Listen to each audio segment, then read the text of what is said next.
Good afternoon, beautiful souls. It's another fantastic day the Lord has made. Let us rejoice and be glad in it. Maybe not for you, but in New England, this 35-degree weather and sun is amazing. We just went across there, actually, across this frozen water, to a trail that I normally take them to, that I was at last night.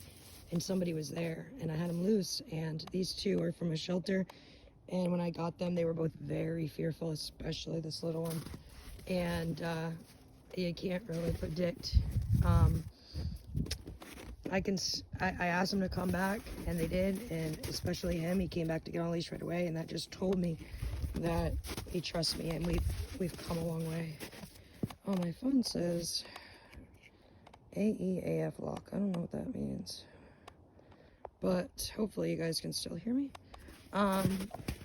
Anyway, so that was one experience, but the big one I wanted to tell you about was a man came to my house shivering cold this morning in a t-shirt, blood on the back of his head, and asked to make a phone call, even if I held it. And I said, okay. So he stood on the steps, and the dogs were behind me on the screen door, and I made the calls for him and put it on speakerphone, and nobody answered.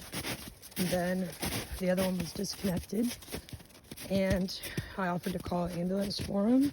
He said no. He said, well, let me get you some first aid supplies and a sweatshirt, and I'll be right back. And I came back, and he was gone. And I thought that was so odd, because for somebody who's needing stuff, like, why would you leave unless you thought I was going to call the police, or that I wasn't coming back? So then there was some more suspicious stuff. He was saying, honey, I couldn't get into where we were going. I thought that was odd. But a couple hours later, he comes back, asks again, and I obliged, and he was saying that he was calling his sister. And then I'm like, okay, I'm not gonna let him do it again, because he's came back with a North Face coat, and he switched from that honey to sister. So I'm just letting you know, use wisdom and discernment. Obviously we want to help people, but you have to do it safely, not in a way that's going to get your phone taken, or people take advantage of you, or you could put yourself in harm's way.